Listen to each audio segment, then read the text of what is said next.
The Pentagon is going on the offensive and defensive in cyberspace.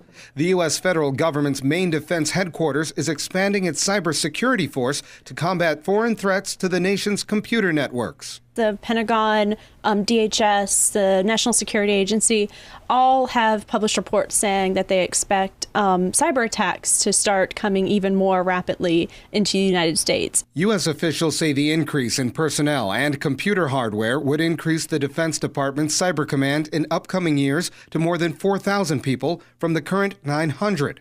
According to a report first published by the Washington Post, part of the expansion would protect computer systems that support the nation's power grid and critical infrastructure. The thing that we really have to know, and I think we always have to keep in mind, is the government is keeping a lot of the risk information secret.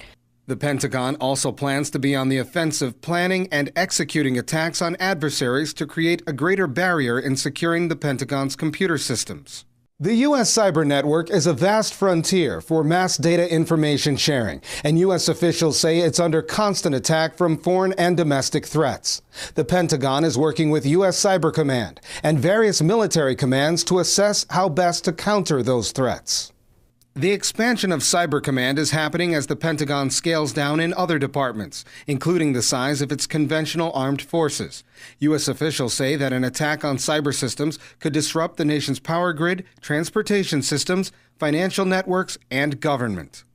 If you can just, through incentives and laws and punishments, force companies to make software that's more secure, that'll protect everybody. But legislation enforcing cyber protection is behind the curve. Officials say that they're particularly wary of attacks from adversarial countries and extremist groups looking to gain advantage over the U.S.